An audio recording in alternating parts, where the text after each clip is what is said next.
Okay, my name is Elly, and I am in Vancouver, Washington, not BC. I am reading from Fahrenheit 451 by Bradbury, and I'm starting in the middle. Who is it? Montag out here. What do you want? Let me in. I haven't done anything. I'm alone, damn it. You swear it? I swear. The front door opened slowly. Faber peered out, looking very old in the light and very fragile and very much afraid. The old man looked as if he had not been out of the house in years. He and the white plaster walls inside were much the same. There was white in the flesh of his mouth and his cheeks, and his hair was white, and his eyes had faded with white and the vague blueness there.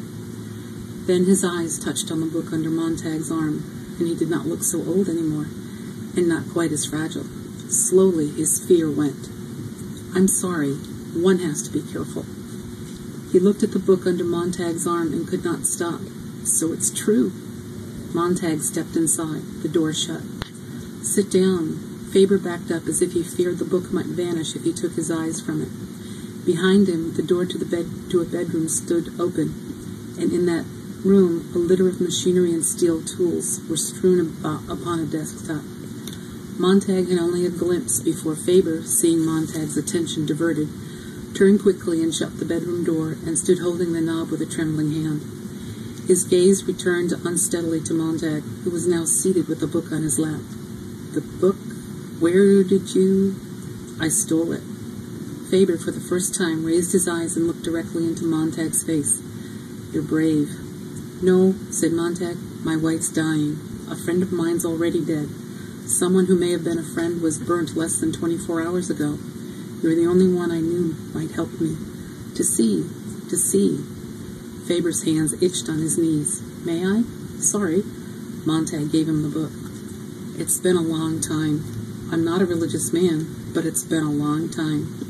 Faber turned the pages, stopping here and there to read. It's as good as I remember. Lord, how they've changed in our parlors these days. Christ is one of the family now. I often wonder if God recognizes his own son the way we've dressed him up. Or has it dressed him down? He's a regular peppermint stick now, all sugar, crystal, and saccharin, when he isn't making veiled references to contain commercial products that every worshiper absolutely needs. Faber sniffed the book. Do you know that books smell like nutmeg or some spice from a foreign land? I loved to smell them when I was a boy. There were a lot of lovely books once, before we let them go.